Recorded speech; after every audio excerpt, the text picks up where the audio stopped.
एक आम सा टीनेजर लड़का रियो, जिसके सपने छोटे थे, जिंदगी सीधी थी, लेकिन एक दिन तेज दौड़ता हुआ ट्रक उसकी कहानी को खत्म कर देता है। यह शुरू आंखें खुलती हैं एक अजीब सी दुनिया में, जहाँ हर कोना मैजिक से भरा है और उस नए जन्म में रियो को मिलती है एक शक्तिशाली वाटर मैजिक की पावर। उसका बस एक ही मकसद था, एक अकेली, शांत और सिंपल जिंदगी जीना। पर दुनिया के प्लान कुछ और ही थे, क्योंकि बिना किसी हंगामे के, बिना किसी दिखावे के, रियो बन जाता है इस दुनिया का सबसे डेंजरस और सबसे पावरफुल मैजिशियन। और सबसे शॉकिंग बात ये है, उसे खुद भी नहीं पता कि वो अब एक लेजेंड बन चुका है इस दुनिया का। एक दिन रियो की आंखें खुलती है और वो खुद को बादलों से भरे एक अजीब सी जगत में पाता है, जहाँ एक देवदूत उसके सामने खड़ा होता है। सबसे पहले देवदूत उसे बताता है कि वो हाल ही में मर चुका है, लेकिन उसे स्वर्ग या नर्क नहीं भेजा जा रहा। साफ कहानी यह है कि एक और इंसान ट्रक का शिकार बन गया। अब मिशेल, जो कि देवदूत है, रियो को एक नई दुनिया में भेजने वाला है, जहां वो अपनी जिंदगी दोबारा शुरू करेगा। मिशेल के पास जो जानकारी, उसके हिसाब से रियो को नए जगत में कोई खास मिशन नहीं दिया गया है, इसलिए वो जो चाहे वो कर सकता है।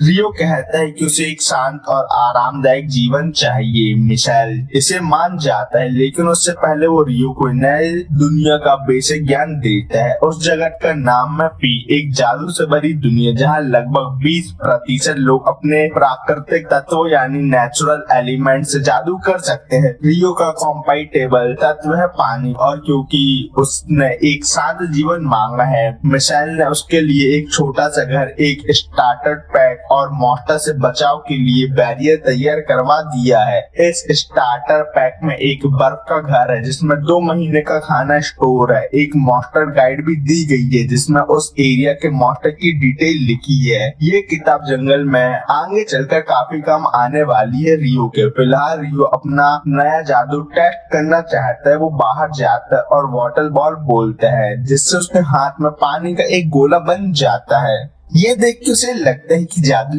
काफी आसान है, वो फिर सोचकर भी वाटर बॉल बना सकता है, वो भी बिना मंत्र बोले। अब वो बाथ हाउस जाता है और टब भरना शुरू करता है, लेकिन उसे समझ में आता है कि वो सिर्फ नॉर्मल या थोड़ा गर्म पानी बना सकता है, लेकिन गर्म पानी उसे बनाना नहीं आता। वो आग जलाने की कोशिश करता है, पर उसे पता नहीं है कि बिना माचिस के आग कैसे जलाएं। थक कर वो जमीन पर लेट जाता है, लेकिन सूरज देखते ही एक आइडिया आता है। वो पानी को कंप्रेस करता है, उसकी हीट घटाता है और बर्फ बनाता है। प्रैक्टिस के बाद वो बर्फ से एक मैग्नीफाइंग ग्लास बनाता है, जिससे सूरज की रोशनी से आग जला सकता है। वो फिर वो आग से पानी गर्म करता है। दिन के अंत तक वो आराम से बाथ लेता है। इस बर्फ वाले एक्सपेरिमेंट से उसे समझ आता है कि अगर वो पानी में हीट ऐड करे तो गर्म पानी भी बन सकता है।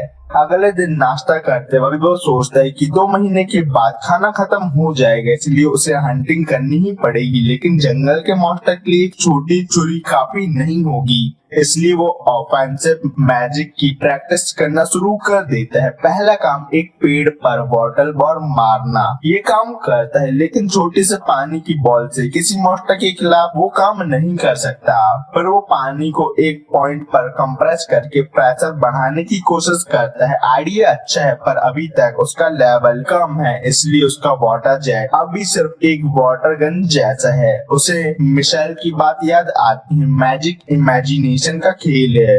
वो रोज प्रैक्टिस करता है और कुछ दिन बाद उसके वाटर जेट ठीक होने लगता है, लेकिन अभी भी मॉन्स्टर को मारने लायक नहीं हुआ। वो साथ ही वो गर्म पानी बनाना भी सीख गया है। अगले दिन वो फिर बर्फ के जादू पे काम करता है। इस बार वो हवा से सीधा बर्फ बनाना चाहता है। काफी मेहनत के बाद वो हवा से बर्फ बना लेता है, लेकिन सूट नहीं कर पाता। उसके स्पेल अभी तक ज्यादा इफेक्टिव नहीं है। वो इतना प्रैक्टिस करता है कि माना एग्जॉस्शन से जमीन पर गिर जाता है। अगले दिन फिर से प्रैक्टिस शुरू होती है। ये उसका रूटीन बन जाता है। हफ्ते भर की मेहनत के बाद अब वो तुरंत बर्फ बनाना सीख गया है। अब उसके अटैक स्पेल तैयार है और खाना भी खत्म होने को है, इसलिए रियो पहली बार जंगल जाता है। वहाँ उसे कुछ फुटप्रिंट मिलते हैं, जो उसे एक नदी तक ले जाते हैं। वहाँ उसे फ्लिंट मिलता है, जिससे वो अपनी तलवार के एस से आग जला सकता है, साथ ही कुछ डिटॉक्स हर्ब भी इकट्ठा करता है। वो तभी पीछे से गुर्राहट सुनाई देती है। मुड़कर देखने पर वो अपने पीछे एक लेसर बोर को देखता है जो उसकी तरफ घूर रहा होता है। ये देखकर रियो डर से हिल भी नहीं पाता। बोर उस पर चार्ज करता है पर रियो मुश्किल से साइड में हटता है और बच जाता है, पर बोर रुकता नहीं है। लेकिन रियो अब रेडी है। वो बर्फ का पाथ बनाता है जिसमें बोर फिसल जाता है, पर कई बर्फ के कांटे उसके रास्ते पे बिछा देता है जो सीधा बोर को छेद देता है, जिस वजह से बोर तुरंत मारा जाता है।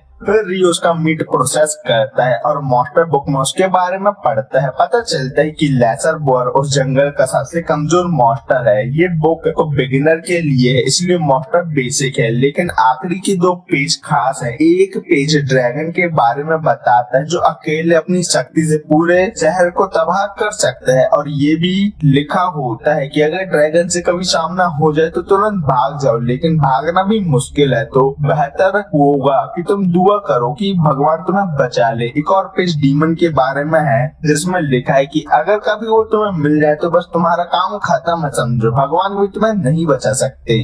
अगले दिन रियो फिर से शिकार पर निकल पड़ता है। जब रियो जंगल में अपना ध्यान लगाता है तभी अचानक से आसमान से एक विशाल असैसिन हॉक उस पर हमला कर देता है। ये हॉक विंड मैजिक का यूज करके अपने शिकार को काट सकता है। रियो तुरंत भागने लगता है और रेजर विंड से बचने के लिए आइस शील्ड बनाता है। उसे पता है कि हॉक से निपटना आसान नहीं होगा और वो लड़ना नहीं चाहता, लेकिन भाग भी नहीं सकता, और कोई चारा ना होने की वजह से वो डिसाइड करता है उसे लड़ना ही पड़ेगा। रियो हाथ उठाता है और वाटर जेट छोड़ने लगता है, लेकिन हॉक उस अटैक से बच जाता है और विंड मैजिक के साथ नीचे गिरता है। रियो तुरंत रिएक्ट करता है, एक आई शील्ड बनाता है जो हॉक की आंख को काट देता है और हॉक जमीन पर सिर के बल गिर जाता है। कुछ देर बाद हॉक होश में आता है, लेकिन उसकी एक आंख हमेशा के लिए चली गई होती है, तो वो उठकर भाग जाता है, लेकिन जाने से पहले रियो का चेहरा याद कर लेता है क्योंकि अब उसे रियो से पर्सनल बदला जो लेना है। रियो चैन की सांस लेता है, लेकिन सोचता है कि उसका सुकून भरा जीवन अब कुछ और ही बन गया है।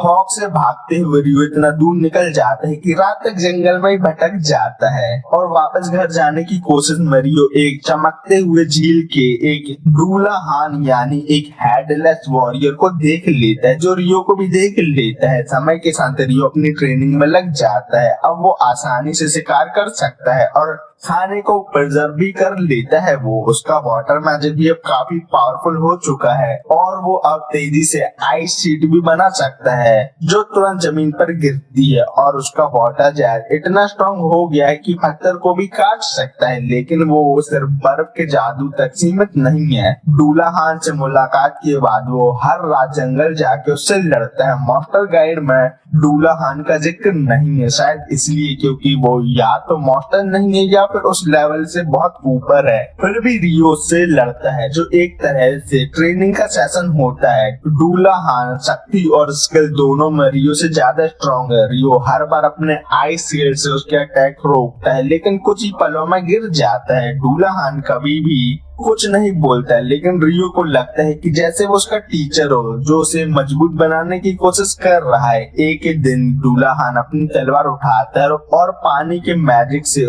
उसका ब्लेड लंबा कर देता है। रियो हैरान हो जाता है कि वो भी मैजिक यूज कर सकता है, फिर वो तलवार रियो को दे देता है और झील के ऊपर चला जाता है। कुछ दिन बाद जब रियो शिकार कर रहा होता है तभी वही पुराना वाला असैसिन हॉकर से उस पर हमला करता है, लेकिन अब वो काला हो चुका है। रियो समझ जाता है कि वो इवॉल्व हुआ है सिर्फ बदला लेने के लिए। हॉक हवा में उछलता है और कई विंड स्लैशेस अटैक करता है। रियो तुरंत 5 लेयर के आइस वॉल बनाता है, लेकिन इवॉल्व होने के बाद हॉक के अटैक इतने स्ट्रॉन्ग होते हैं कि सभी आइस बॉल टूट जाती हैं। ये देखकर रियो घबरा जाता है, पर भागता हुआ आइस बॉल बनाता रहता है। जब एक ओपनिंग दिखती है तो कई आइस स्पाइक छोड़ता है वो, लेकिन हॉक उससे भी बच जाता है। फिर वो अपना मुंह खोलता है और एक ऐसी फ्रीक्वेंसी में चीखता है जिससे रियो का जादू फेल हो जाता है। उसकी सारी शील्ड गायब हो जाती हैं। अब वो बिल्कुल असुरक्षित है। हॉक उसके सामने मंडराता है और रियो को महसूस होता है कि कुछ बड़ा होने वाला है। कुछ ही पलों बाद रियो को हवा में बिजली का एहसास होता है और एक बिजली का वार सीधा उसकी तरफ आता है। वो तुरंत एक स्टिक को लाइटनिंग रॉड बनाता है और खुद को बचा लेता है। जैसे ही वो चौक से उभर रहा होता है, हॉक नीचे आके अपने पंजों से उस पर वार करता है। रियो लास्ट मूवमेंट पर अपनी आइस शॉट निकाल कर अटैक को रोक लेता है। दोनों के बीच कुछ और अटैक होते हैं, लेकिन डूलाहान की ट्रेनिंग के चलते रियो जल्दी हॉक की वीकनेस समझ जाता है और उसके गले में तलवार घुसा के उसके मार देता है। हॉक जमीन पर गिरता है और रियो उसके पास जाता है। उसे महसूस होता है कि वो हॉक के जज्बात समझ सकता है। उसने अपनी आंखें खोई थी, इसलिए वो रियो से बदला लेना चाहता था और रिवॉल्व भी इसलिए हुआ। लेकिन रियो भी स्ट्रांग होने के लिए मेहनत करता आ रहा था, इसलिए उसकी जीत हुई। जब वो घर लौट रहा होता है, तभी अचानक उसके सामने एक बड़ा सा ड्रैगन आ जाता है, वो भी रेड कलर का। रियो को याद आता है कि किताब में लिखा था कि ड्रैगन से जीतना इम्पॉसिबल है। उसे लगता है कि सब खत्म है, लेकिन ड्रैगन टेलीपैथी से बात करता है। ड्रैगन उसे नुकसान नहीं पहुंचाना चाहता, वो बस एक काले हॉक को ढूंढ रहा है जो इधर से गुजर रहा था। रियो समझ जाता है कि वो उसी हॉक की बात कर रहा है जो अब मर चुका है। वो माफी मांगता है और बताता है कि हॉक ने उस पर हमला किया था, इसलिए उसने खुद को बचाने के चक्कर में उसे मार दिया। ड्रैगन को ये सुनकर थोड़ी हैरानी तो होती है, लेकिन वो नाराज नहीं होता। वो रियो की तलवार को देखकर और भी रुचि लेता है उस पर, क्योंकि वो पहचान जाता है कि ये फेरी किंग की तलवार है। वो सोचता है कि अगर फेरी किंग ने ये किसी लड़के को दिए तो जरूर उसने कुछ अच्छा ही किया होगा। ड्रैगन रियो को पसंद करता है। रियो के पास कुछ सवाल होते हैं जिन्हें वो पूछना चाहता है। दोनों काफी देर तक बात करते हैं, लेकिन फिर ड्रैगन अपने घर लौटने लगता है। रियो से शुक्रिया अदा कहता है और ड्रैगन भी खुश होता है, क्योंकि कई सालों बाद उसकी किसी ह्यूमन से इतनी इंटरेस्टिंग बात हुई थी। जब ये सब हो रहा होता है, तब ऊपर स्वर्ग में मिशेल रियो की रिकॉग्निशन की फाइल चेक कर रहा होता है। तभी उसे एक छोटी सी बात नजर आती है जो पहले छूट गई थी। रियो को इटर्नल यूथ का एक हिडन ट्रेट मिला हुआ है। मिशेल हैरान होता है, क्योंकि उसने आखिरी बार ऐसा ट्रेट तब देखा था जब उसने 10,000 साल पहले एक हीरो लड़की को पेड़ में भेजा था। एक दिन रियो समुद्र के किनारे जाता है, क्योंकि उसे कुछ दिनों से नमक की क्रेविंग हो रही थी। लेकिन वहां पहुंचकर उसे एक टूटी फूटी शिप का मलबा मिलता है। वो धीरे धीरे शिप के पास जाके देखने लगता है कि कहीं कोई जिंदा तो नहीं है, और तभी उसे एक लाश दिखाई देती है। जब वो उसके आदमी के पास जाके चेक करता है, तो पता चलता है कि वो आदमी पहले ही मर चुका है। तभी बीच के दूसरे साइड से किसी के कराहने की आवाज आती है। रियो तुरंत देखता है और उसे खुशी होती है कि कोई तो बच गया। ये आदमी एबल होता है, जो सोचता था कि सबके क्रैश के बाद वो समुद्र में ही मारा जाएगा। लेकिन जब वो आँख खोलता है तो खुद को एक गर्म बिस्तर पर लेटा हुआ पाता है, जहाँ उसके सभी सामान पास की टेबल पर ही होते हैं। तो वो तुरंत उठकर आसपास एक्सप्लोर करता है, क्योंकि उसे नहीं पता था कि वो कहाँ है। वो घर के बाहर जाकर कुछ जान पहचानने के निशान ढूंढता है, लेकिन हर तरफ सिर्फ घने पेड़ दिखाई देते हैं। तभी रियो घर के बाहर आता है और कहता है कि उसे देखकर अच्छा लगा कि तुम उड़ गए। ये सुन के एबल हैरान हो जाता है, क्योंकि उसे अभी तक पता नहीं चला था कि रियो कब वहां आ गया। उसके कपड़ों को देखकर वो सोचता है कि रियो का फैशन सेंस खराब है, लेकिन बदतमीजी से कमेंट करने के बजाय वो उसका शुक्रिया अदा करता है, क्योंकि उसे समझ आ गया है कि रियो ने ही उसकी जान बचाई है। रियो कहता है कि उसे थैंक यू कहने की कोई जरूरत नहीं है, क्योंकि उसने सिर्फ उसकी बॉडी उठाकर यहाँ लाई है। दुर्भाग्य से एबल ही एक लौता सर्वाइवर था, बाकी सब लोग मार चुके थे।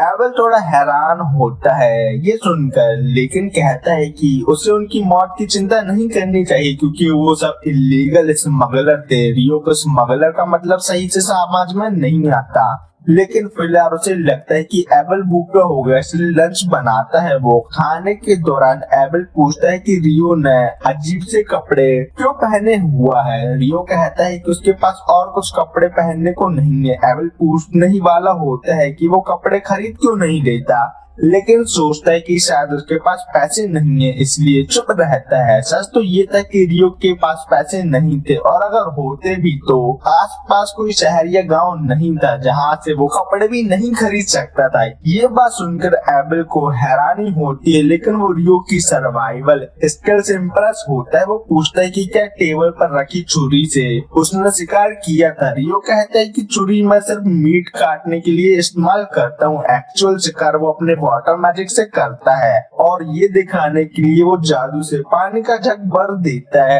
एबेल हैरान रह जाता है क्योंकि सेंट्रल प्लेन में भी सिर्फ आधी पॉपुलेशन ही मैजिक यूज कर सकती है, जबकि मिशेल ने रियो को बताया था कि सिर्फ 20% लोग ही मैजिक का इस्तेमाल कर सकते हैं। लंच के बाद एबेल रियो से कहता है कि उसे सिर्फ प्रैक के पास को चेक करना है। रियो उसे वापस समुद्र तक ले जाने के लिए हाँ कर देता है। रास्ते में एबेल पूछता है कि रियो मैजिक यूज कर सकता है तो स्टाफ क्यों नहीं रखता वो अपने पास। रियो थोड़ा कंफ्यूज होता है, लेकिन एबेल समझ जाता है कि अगर उसके पास कपड़े खरीदने के पैसे नहीं है तो स्टाफ भी तो नहीं होगा। ये कितनी सिंपल बात है। अपनी बदतमीजी का अफसोस करते हुए एबेल कहता है कि अगर रास्ते में कोई मुसीबत आई तो वो सब हैंडल करेगा। रियो कहता है कि इसकी जरूरत नहीं होगी, लेकिन एबेल इंसिस्ट करता है क्योंकि उसने एबेल की जान बचाई है, इसलिए उसका भी रियो की जान की रक्षा करने का तो फर्ज ही बनता है। जब वो दोनों वापस शिपरेक के पास पहुंचते हैं तो रियो देखता है कि सारी बॉडीज गायब है। शायद कोई मॉन्स्टर उन्हें खा गया या वो समुद्र के पानी में बह गए। एबेल सच में लकी था कि रियो ने उसे पहले ढूंढ लिया, नहीं तो उसका हाल भी बाकी लोगों की तरह ही होता। एबेल जो ढूंढ रहा था वो उसे वहाँ नहीं मिलता तो वो सर्च करना बंद कर देता है। रियो पूछता है कि वो क्या करेगा। एबेल कहता है कि वो अपने दोस्तों के पास वापस जाएगा, लेकिन उसे लगता है कि ये जगह लॉन नाम के टाउन से काफी दूर है। वो सोचता है कि ये सफर लंबा होगा और अकेला भी हो जाएगा वो सफर में, लेकिन तब भी वो एक आइडिया देता है क्यों ना रियो भी उसके साथ चले। रियो थोड़ा शॉक होता है, लेकिन एबेल कहता है कि उसे किसी गाइड की जरूरत होगी अपने घर तक लौटने के लिए। रियो थोड़ा सोचकर फाइनली हाँ बोल देता है, लेकिन कहता है कि कल सुबह तक कुछ काम निपटाने हैं उसे, जिसके बाद वो चल सकता है। और इस बात के लिए एबेल भी मान जाता है और उसको कोई दिक्कत भी नहीं होती। उस रात रियो जंगल के अंदर चला जाता है। ये देख एबेल को थोड़ा अजीब लगता है कि रियो अकेले जंगल जा रहा है, लेकिन क्यों, जबकि उसने कहा था कि आसपास कोई नहीं रहता। लेकिन वो कुछ नहीं कहता क्योंकि उसे लगता है कि वो मर चुके अपने करीबियों को लास्ट टाइम गुड बाय बोलने गया है। रियो जंगल में जाके डूलाहान से मिलता है। वो कहता है कि वो कुछ समय के लिए जंगल छोड़ रहा है, इसलिए आज की लड़ाई उनकी आखिरी हो सकती है। रियो अपनी तलवार निकालता है और डूलाहान पर चार्ज करता है। डूलाहान अब भी उसके सारे बार रोक देता है, लेकिन रियो इतना स्ट्रॉन्ग हो चुका है कि अब उसके अटैक से डूलाहान थोड़ा पीछे हटने लगा है। लेकिन अब भी रियो की स्किल डूलाहान के लेवल तक नहीं पहुंची है और अंत में वो इस बार भी हर बार की तरह हार जाता है। लड़ाई के बाद डूलाहान वापस ले की तरफ चलता है तो रियो उसे उसकी ट्रेनिंग के लिए धन्यवाद देता है। डूलाहान भी रियो को अपना प्यारा शिष्य मानता था, इसलिए वो जाते जाते रियो को एक स्पेशल रोप गिफ्ट करता है, जिसके लिए रियो बहुत आभारी होता है डूलाहान का। अगले सुबह रियो और एबेल अपने लोन जाने के सफर पर निकल पड़ते हैं। जाते वक्त रियो अपने नए दुनिया के पहले घर को एक अंतिम अलविदा कह देता है। जंगल के अंदर जाते ही उनका सामना एक बोर मॉन्स्टर से होता है। बोर को देख एबेल तुरंत कहता है कि रियो पीछे हट जाए क्योंकि वो खुद इस मॉन्स्टर से निपट लेगा। एबेल अपना कॉम्बैट स्किल टोटल इम्पालीमेंट यूज करता है और एक ही पल में बोर के शरीर में एक बड़ा सा छेद हो जाता है। रियो ये देखकर हैरान रह जाता है और एबेल से पूछता है कि ये कॉम्बैट स्किल क्या होती है। एबेल समझाता है कि जो लोग मैजिक यूज नहीं कर सकते वो कॉम्बैट स्किल का इस्तेमाल करते हैं, जिससे वो एक्स्ट्रा ऑर्डिनरी काम कर सकते हैं, जैसे अभी उसने करके दिखाया है। एक दिन फॉरेस्ट में चलने के बाद वो दोनों एक मार्स एरिया में पहुंचते हैं, लेकिन वहाँ लिजर्ड मैन भरे हुए होते हैं। एबेल उनसे बचना चाहता था तो वो सजेस्ट करता है कि वो जंगल से घूमकर जाएंगे। लेकिन रास्ते में रियो को महसूस होता है कि कुछ लिजर्ड मैन उनका पीछा कर रहे हैं, इसलिए वो ये बात तुरंत एबल को बता देता है। एबल कहता है कि अब उन्हें लड़ना ही पड़ेगा और वो अपनी तलवार रेडी करता है। रियो कहता है कि एबल अकेले इनसे नहीं निपट पाएगा, तो वो खुद मैजिक से उनका सामना करेगा। एबल को समझ नहीं आता कि रियो कैसे अकेले सब लिजर्ड मैन से निपटाएगा, लेकिन जैसे ही लिजर्ड मैन सामने आते हैं, रियो तुरंत कई आइसिकल उन पर बरसा देता है। ये सब देखकर एबल शॉक में रह जाता है, लेकिन बैटल अभी खत्म नहीं हुई थी, तो सवाल बाद में। सब लिजर्ड मैन से निपटने के बाद एबल रियो से पूछता है कि उसने कौन सी स्पेल यूज की। रियो कहता है कि उसने तो सिर्फ बेसिक आइसिकल स्पेल यूज की थी। एबल कहता है कि मेज एक बार में सिर्फ एक स्पेल ही कास्ट कर सकता है। ये बात उसे एक विंड मेज ने बताई थी। रियो सोचता है कि शायद ये लिमिटेशन सिर्फ विंड मैजिक में होती है, क्योंकि उसे कभी भी वाटर मैजिक से एक साथ मल्टी कास्टिंग में दिक्कत नहीं हुई। पर रियो एबल के लिए एक गिलास पानी का बनाता है, लेकिन एबल नोटिस करता है कि इस बार उसने अलग इनकांटेशन यूज की थी। रियो बिना किसी जरूरत के इनकांटेशन यूज करता है सिर्फ क्योंकि वो कूल लगना चाहता है, लेकिन वो एबल को ये बात नहीं बताता। थोड़ी देर बाद वो जंगल से निकलकर एक खुले मैदान पर पहुंच जाते हैं, लेकिन बिना जाने वो रॉक गोलम फील्ड में घुस जाते हैं, इसलिए गोलम उन पर पत्थर बरसा देते हैं, जिसे रियो और एबल ब्लॉक कर लेते हैं। रियो पहली बार रॉक गोलम को देख रहा होता है और उनका अपीयरेंस उसके एक्सपेक्टेशन से अलग होता है। एबल अपना टोटल इम्प्लीमेंट स्किल एक गोलम पर यूज करता है, लेकिन गोलम तुरंत हील हो जाता है। रियो सोचता है कि इन्हें एक ही बार में तोड़ना होगा और ये काम करने के लिए उसके पास एक स्पेल रेडी है।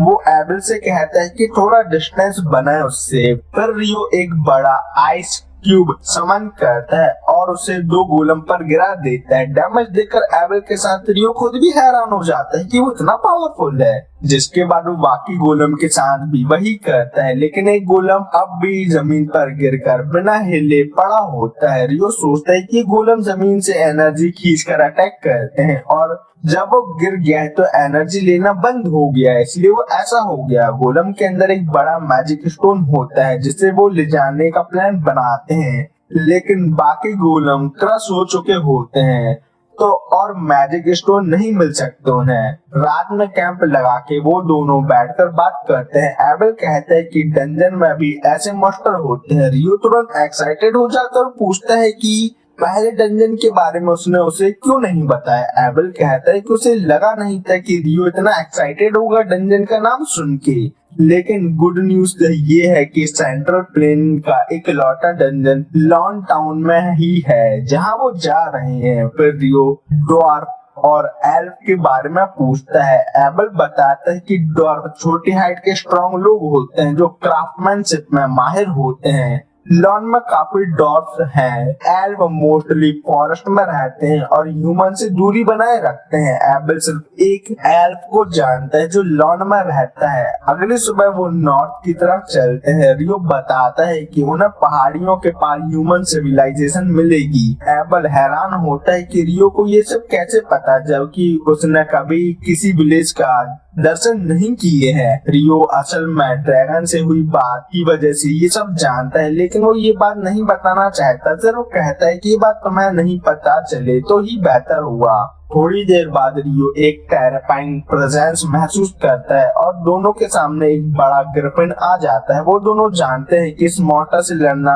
उनके बस की बात नहीं है, तो रियो तुरंत अपने पाव से बचा हुआ मांस निकालकर हवा में उछालता है। एबल भी वही करता है। ग्रिफिन तुरंत मांस ले जा लेता है और खुश होकर उन्हें छोड़ देता है। एबल कहता है कि मॉन्स्टर जैसे ग्रिफिन तो ह्यूमन के आसपास सदियों से नहीं देखे हैं, तो हो सकता है कि ये पहाड़ी मॉन्स्टर को सिविलाइजेशन से दूर रखती हो, लेकिन इसका मतलब ये है कि और पावरफुल मॉन्स्टर उन्हें आगे मिलने वाले हैं। और सच में कुछ देर बाद वो दोनों एक ग्रुप और वाइब्रेंट से टकरा जाते हैं। एबल उन्हें अवॉइड करने का सजेस्ट करता है, लेकिन माउंटेन में घूमना मुश्किल होगा। रियो कहता है कि ग्रिफिन तो स्ट्रॉन्ग था लेकिन वाइवन को वो संभाल सकता है। वो कवर से निकलकर कई आइसिकल स्पीयर से उन्हें गिरा देता है। ये देखकर एबल इस आश्चर्यचकित हो जाता है क्योंकि नॉर्मल तौर पर 20 एडवेंचर की जरूरत होती है वाइवन से निपटने के लिए, लेकिन अब वो जब जिंदा बच गया है तो शिकायत का कोई मतलब नहीं है। रियो और एबल फाइनली माउंटेन के दूसरी तरफ पहुंच जाते हैं और अब वो एक कदम और पास आ गए हैं ह्यूमन दुनिया से मिलने के लिए।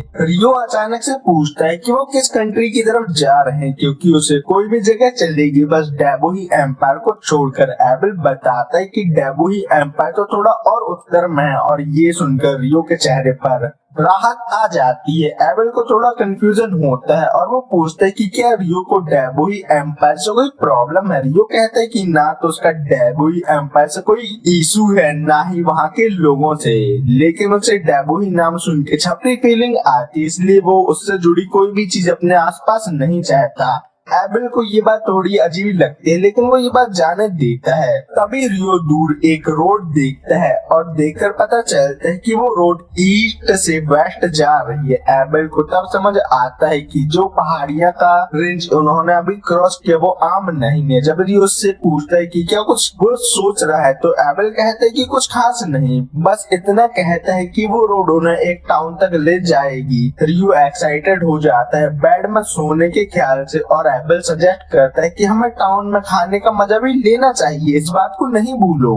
रात होने तक वो टाउन पहुंच जाते हैं और एक इन में डिनर करते हैं।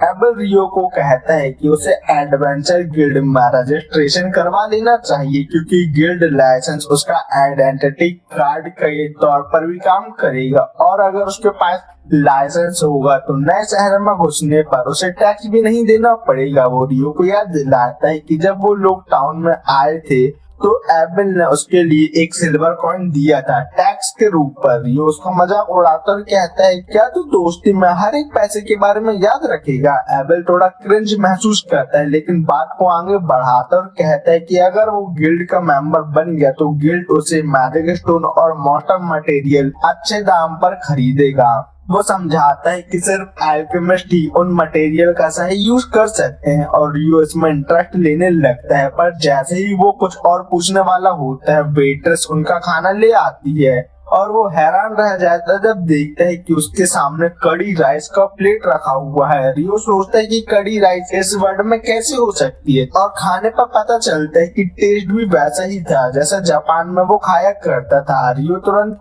पूरा प्लेट फिनिश कर देता है और कड़ी ऑर्डर करता है। अगले दिन भी वो कड़ी की तारीफ करता रहता है और कहता है कि ये भी एक और इंटरेस्टिंग बात थी जो एबल ने उससे छुपाई थी। वो मजाक में एबल से कहता है कि अब सब सीक्रेट बता दो जो तुमने मुझसे छुपा रखे हैं। एबल थोड़ा शौक रह जाता है लेकिन रियो सिर्फ टाउन के डेजर्ट शॉप के बारे में पूछना चाहता था। एबल ऑकवर्डली कहता है कि उसे स्वीट पसंद नहीं है और वहाँ से निकल जाता है। रियो को उसका बिहेवियर थोड़ा सस्पिशियस लगता है पर वो कुछ नहीं बोलता, पर वो दोनों अपना सफर जारी रखते हैं और कुछ देर बाद लॉन टाउन पहुँच जाते हैं जो बड़े खेतों से घिरा हुआ है। टाउन गेट पर गार्ड निमर एबल को पहचान लेता है और हैरान हो जाता है क्योंकि उसे लगा था कि एबल कुछ महीने पहले गायब हो गया था। एबल कहता है कि काफी कुछ हुआ है लेकिन रियो की वजह से वो वापस आ गया। निमर रियो का शुक्रिया अदा करता है और उसके साथ जोर से हाथ मिलाता है, फिर वो एबल से बातें करने लगता है। टाउन के अंदर जाके एबल रियो से कहता है कि सीधा गिल्ड चलते हैं क्योंकि उसके साथ होने से रियो को तुरंत रजिस्ट्रेशन में रैंक अप मिल सकता है। वो बताता है कि नॉर्मली नए एडवेंचर को एफ रैंक दिया जाता है लेकिन अगर कोई बी रैंक या उससे ऊपर का एडवेंचर उनका रिकमेंडेशन दे तो वो डी रैंक तक सीधा पहुंच सकते हैं। गिल्ड पहुंचते ही सब एबल को घेर कर खुशी से घेर लेते हैं जैसे कोई सुपरस्टार वापस आ गया हो। रियो ये सब देखकर खुश होता है कि एबल कितने अपने लोग हैं इस टाउन पर। वो सोचता है कि एबल को थोड़ा और एंजॉय करने देना चाहिए अकेले और खुद फ्रेश एयर लेने बाहर चला जाता है। वहाँ वॉक करते हुए रियो एक एल्फ लड़की से टकराता है। रियो उसके पॉइंटी ईयर और खूबसूरत चेहरे से प्रभावित होता है।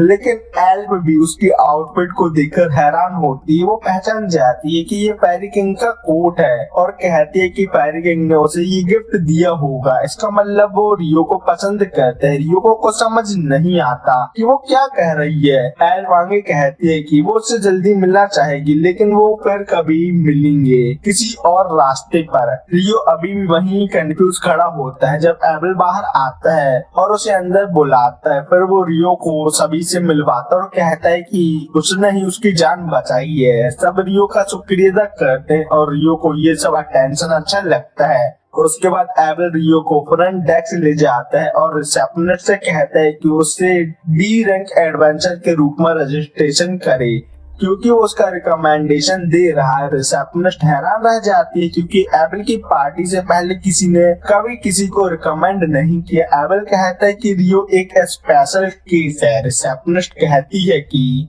फिर भी रियो को अपनी स्ट्रेंथ का प्रूफ देना होगा। तब एबल कहता है कि वो डायरेक्टली गिल्ड मास्टर से बात करना चाहता है। रिसेप्शनिस्ट उन्हें रुकने के लिए कहती है और कुछ ही देर में ड्रामेटिक गिल्ड मास्टर ह्यूग भागता हुआ आता है। जैसे ही उसने सुना था कि एबल वापस आया है, एबल उसे रियो से मिलवाता और कहता है कि वो चाहता है कि रियो को रैंक अप टेस्ट दिया जाए। ह्यूग कहता है कि रियो को स्ट्रेंथ टेस्ट देना पड़ेगा। एबल कहते हैं कि ठीक है, कोई प्रॉब्लम नहीं है, पर गिल्ड मास्टर को ये मानना मुश्किल होता है कि रियो उससे ज्यादा पावरफुल हो सकता है। अपनी बात को प्रूव करने के लिए एबल उसे बहुत सारे मैजिक स्टोन दिखाता है जो उन्होंने वाइवन से इकट्ठा किए थे और ह्यूग लिटरली होश खो देता है उन्हें देखकर। वो कहता है कि इतने सारे मैजिक स्टोन का मतलब है कि उन्होंने इतने ज्यादा वाइवन का शिकार किया है जो एक पूरे देश को तबाह करने के लिए काफी होते हैं। तब एबल उसे बताता है कि उसे किसी भी मॉन्स्टर अटैक की चिंता करने की जरूरत नहीं है, क्योंकि उन्होंने ये सब वाइवन मैलेफिक माउंटेन के साउथ में मारे हैं। रियो थोड़ा क्यूरियस हो जाता है कि क्या इस माउंटेन का नाम किसी खास वजह से ये रखा गया है। ह्यूग कहता है कि उसने आज तक किसी इंसान के बारे में नहीं सुना जो मैलेफिस माउंटेन को सेफली पार कर पाया हो। वो कहता है कि ये पहाड़ियां इतनी खतरनाक है कि सबसे हाई रैंक एडवेंचर भी बिना किसी मजबूरी वजह के वहां जाना नहीं चाहते।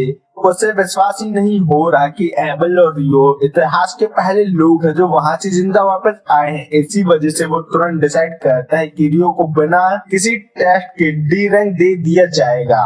तभी एबल की पार्टी रूम में घुस जाती है और सब लोग इमोशनल हो जाते हैं क्योंकि उन्होंने सोचा नहीं था कि वो कभी एबल को दोबारा देख पाएंगे। गिल्ड मास्टर उन्हें मिलने का समय देने के लिए रियो को बाहर ले जाता है ताकि उसका रजिस्ट्रेशन हो सके। एबल रियो से कहता है कि वो रिसेप्शनिस्ट डेस्क पर रुके क्योंकि उसके बाद वो उसे एक खास जगह ले जाना चाहता है। उसके बाद ह्यूग रियो को अपने ऑफिस ले जाता है और रास्ते में बताता है कि एबल की पार्टी क्रिम्सन सॉर्ड इस टाउन की सबसे पावरफुल और फेमस पार्टी में से एक है। रियो इतना सरप्राइज नहीं होता इस बात से, लेकिन उसे ये डाउट होता है कि क्या वो सच में बिना किसी टेस्ट के डी रैंक डिजर्व करता है। ह्यूग उसे कहता है कि वो जानता है एबल कितना टैलेंटेड है, लेकिन वो भी अकेले इतने सारे वाइवन को नहीं मार सकता। इसी वजह से उसे पूरे यकीन है कि रियो ने उनके खिलाफ लड़ने में इम्पोर्टेंट रोल निभाया होगा और इसी वजह से वो डी रैंक के लायक है। तभी रिसेप्शनिस्ट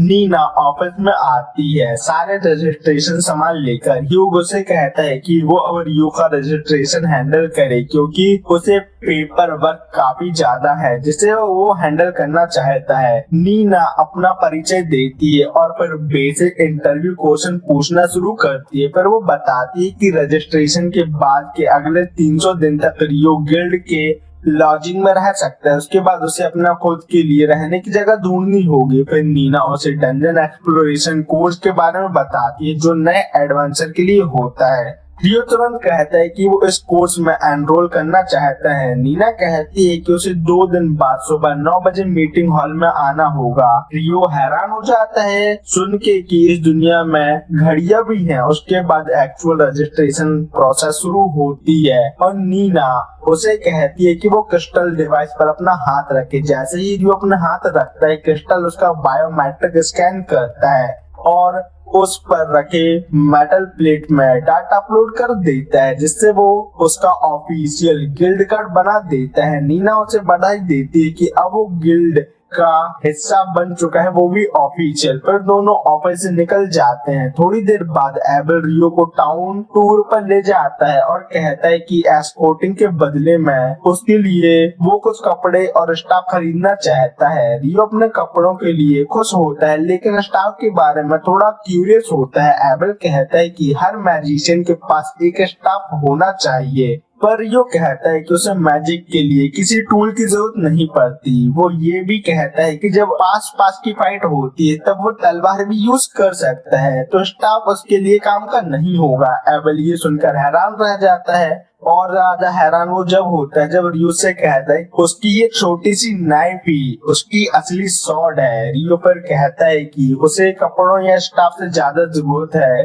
इस दुनिया के बेसिक इंफॉर्मेशन की। जल्दी उसे पता चलता है कि यहाँ का समय, दिन, हफ्ते और महीने बिल्कुल अर्थ जैसे ही है, यहाँ तक कि वो लोग मैट्रिक सिस्टम भी यूज करते हैं। अब उसे पक्का विश्वास हो जाता है कि अर्थ से कोई आदमी काफी पहले इस दुनिया में आया था और उसने यहाँ के नियम बदल दिए, इसलिए सब कुछ इतना फैमिलियर लगता है उसको। तभी एबल स्टोर से वापस आ जाता है सारी चीजें खरीद कर, और कहता है कि दिन का असली इवेंट अभी बाकी है। फिर वो रियो को एक बड़े से इन ले जाता है जहाँ गिल्ड के सब लोग एबल की सेब बासी की पार्टी मना रहे होते हैं। वो रात भर पार्टी करते हैं और अगले दिन सुबह नीना रियो को लेने आती है ताकि उसे उसका नया स्टे लोकेशन दिखाया जा सके। वो उसे एक रूम में ले जाती है जहाँ दो नए एडवेंचर पहले से ही रहते हैं, एक भूरे बालों वाला लड़का जिसका नाम नील्स है और एक सुनहरे बालों वाला लड़का जिसका नाम ईटो है। दोनों उसका वेलकम करते हैं। जब नीना चली जाती है, नील्स नीना के बारे में बातें करने लगता है और कहता है कि उसे वो बहुत पसंद है। ईटो उससे कहता है कि वो सपने देखना बंद करे क्योंकि वो उसके औकात के बाहर है।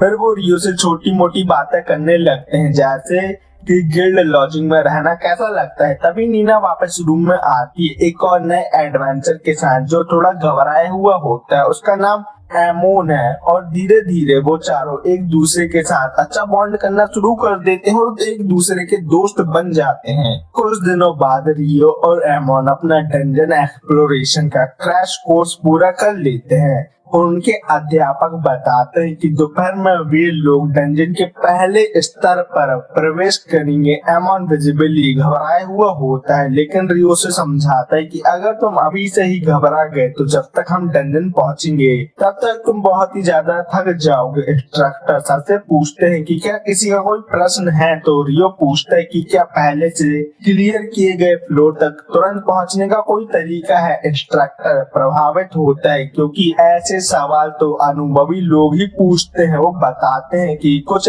दक्षिण डंजन में ऐसे चेक पॉइंट होते हैं, लेकिन लॉन्ग के डंजन में ऐसा कुछ नहीं है। फिर इंस्ट्रक्टर सभी को शहर के बीच बने डंजन ले जाते हैं। वो बताते हैं कि पूरा शहर इस डंजन के चारों तरफ बसा है। हर कुछ सालों में मॉन्स्टर की संख्या बढ़ जाती है, कभी कभी वे जमीन तक आ जाते हैं, लेकिन डंजन के चारों तरफ की दीवार नगर में वासियों को सुरक्षित रखती है। नए एडवेंचर को वो भरोसा दिलाते हैं कि अभी कोई बड़े खतरे की संभावना नहीं है, तो सभी लोग आराम से डंजन एक्सप्लोर कर सकते हैं। जब सभी पहले फ्लोर तक पहुंच जाते हैं तो पता चलता है कि ये एक सेफ जोन है जहां मॉन्स्टर नहीं होते। इंस्ट्रक्टर कहते हैं कि सब थोड़ा एक्सप्लोर कर सकते हैं, पर एंट्रेंस के पास ही रहना, ज्यादा दूर मत जाना। रियो और एमोन एक टीम बनाते हैं। कुछ देर बाद रियो को एक मॉन्स्टर की उपस्थिति का एहसास होता है। वो एमोन से कहता है कि वो मॉन्स्टर को रोकेगा और एमोन उसका अंत करेगा। एमोन हल्का घबराहट में अपनी तलवार निकालता है। तुरंत एक सोल्जर एंड सामने आता है जैसे रियो पहचान लेता है और एमोन को समझाता है कि तुम्हें उसके गले पर वार करना होगा, जिससे वो बहुत ही आसानी से मारा जाएगा। जब तक वो आइसिकल लैंड से मॉन्स्टर को बिजी रखेगा।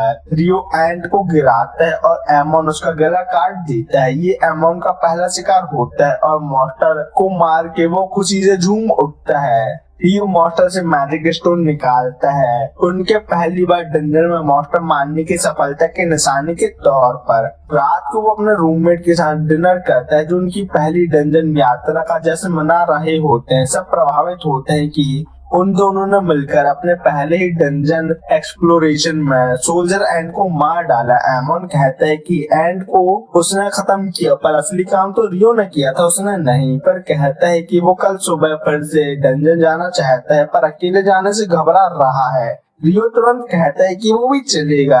ईटो बताता है उसने भी सुना है कि सोल्जर एंड अब पहले और दूसरे फ्लोर तक दिख रहे हैं। सब हैरान हो जाते हैं कि ऐसा क्यों हो रहा है। तभी वहाँ एबल आता है और बताता है कि सोल्जर एंड जमीन के नीचे सुरंग खोद के ऊपर तक आ जाती हैं।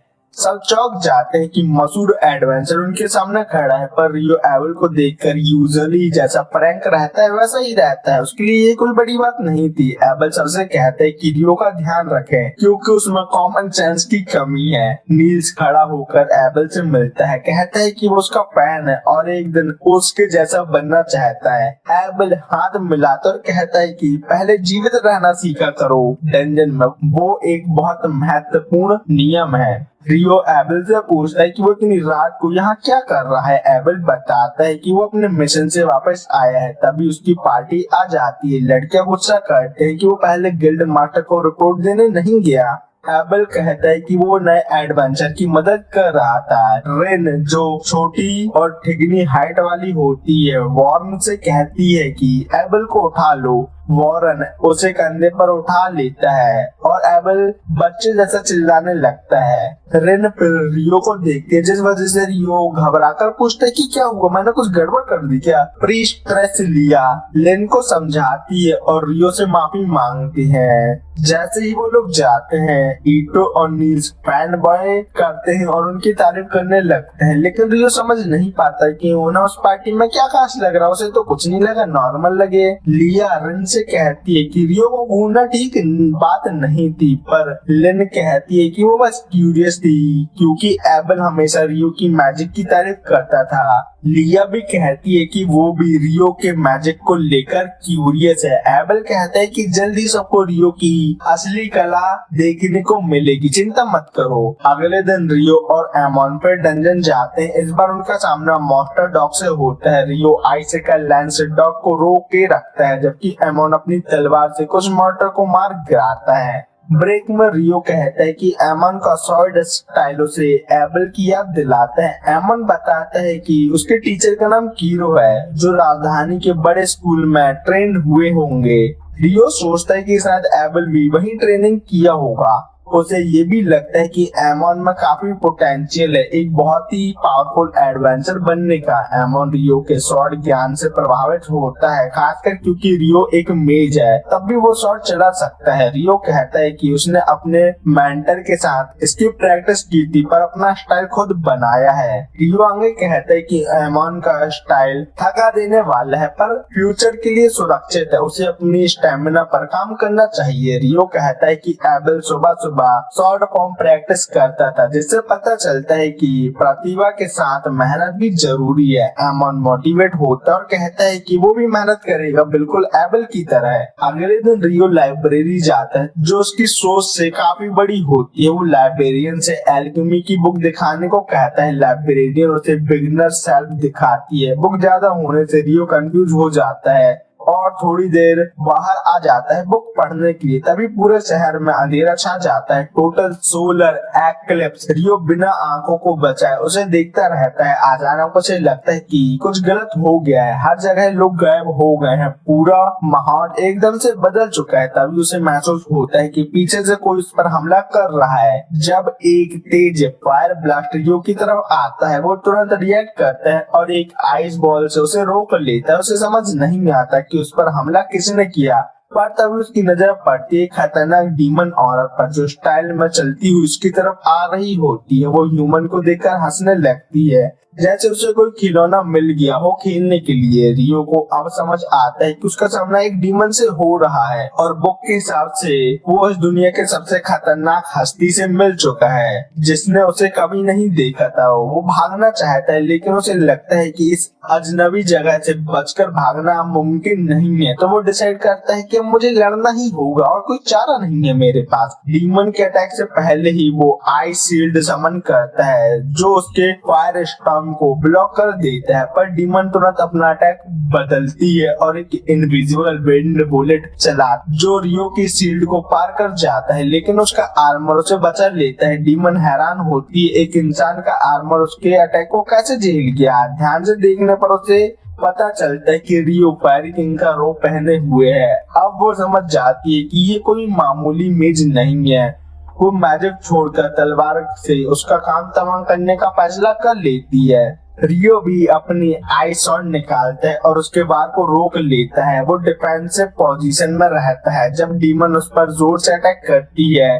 डीमन इतनी तेज होती है कि रियो मुश्किल से ही उसके जानलेवा वार से बचता है। रियो तुरंत काउंटर अटैक करता है और 100 से ज्यादा आइसिकल लैंस डीमन की तरफ चला देता है, पर वो आसानी से सबसे बच जाती है। एक्लिप्स का समय वेस्ट हो रहा होता है जब डीमन बस खेल रही होती है।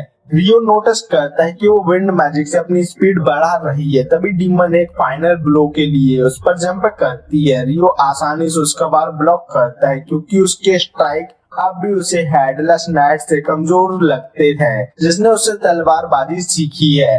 डीमन हैरान होती है और पूछते है कि वो कौन है जो फायर किंग का रोब और उसकी तलवार दोनों यूज कर रहा है। वो एक फायर बॉल बनाती है, पर ये तुरंत एक आइसिकल लेंस से उसे कैंसिल कर देता है। अब डीमन गुस्से से पागल हो जाती है और डिसाइड करती है कि वो उस लड़के को तुरंत खत्म करेगी। वो लगातार अटैक करती है, लेकिन रियो कॉन्फिडेंटली उसके हर बार को रोकता रहता है। एक पल आता है जब रियो काउंटर अटैक करता है और डीमन अपना बैलेंस खो बैठती है। रियो इस पल का इंतजार कर रहा था और तुरंत आइसिकल लेंस का भरमार उसके ऊपर बरसा देता है। डीमन अपने आसपास आग की दीवार बना लेती है। जब अटैक और तेज होते हैं तो वो पत्थर की दीवार बनाकर बचने और सुरक्षा करने की अपने आप को कोशिश करती है। रियो अपना स्टाइल बदलता है और हाई प्रेशर वाटर जेट से पत्थर काट देता है जिससे डीमन को चोट लगती है। डीमन शॉक होती है, पर रियो धुंध के चलते हुए बस ब्लाइंडली अटैक करता होता है। तभी रियो क्लोज कॉम्बैट में आता है, पर डीमन जंप करके उसके वार को रोक लेती है। दोनों हवा में टकराते हैं और रियो देख लेता है कि डीमन के घाव तुरंत भर रहे हैं।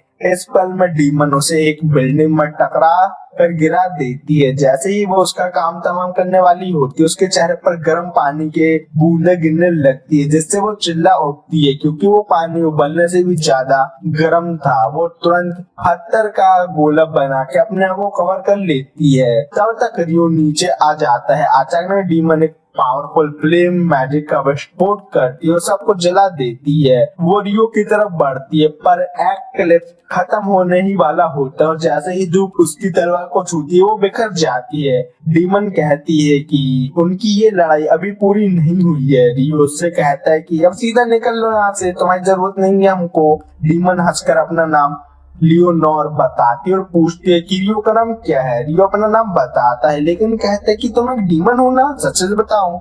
ये सुन के लियोनोर हैरान रह जाती है कि रियो डीमन के बारे में जानता है। वो कहती है कि उसे रियो के साथ खेलना नहीं चाहिए था, बल्कि एक ही बार में सीधा उसका काम तमाम कर देना चाहिए था। उससे गलती हो गई। वो कहती है कि वो फिर मिलेंगे और अगली बार वो और ज्यादा पावरफुल होके आएगी, पर उससे पहले हो सकता है कि रियो किसी और डीमन से मिल जाए। वो कहती है कि तुम जिंदा रहना, वरना उसे खुद खत्म करने का मौका उसे नहीं मिल पाएगा, जो उसके लिए एक सैड बात है। रियो हैरान रह जाता है। तभी एक्लिप्स खत्म हो जाता है और सब कुछ एकदम नॉर्मल हो जाता है, जैसे कुछ हुआ ही ना हो। रियो को सब अजीब लगता है, इसलिए वो डिसाइड करता है कि वो कुछ किताबें खरीद कर रेस्ट करेगा। वो बैंक जाता है पैसे निकालने जो उसने वाइबन मैजिक स्टोन बेचकर कमाए थे।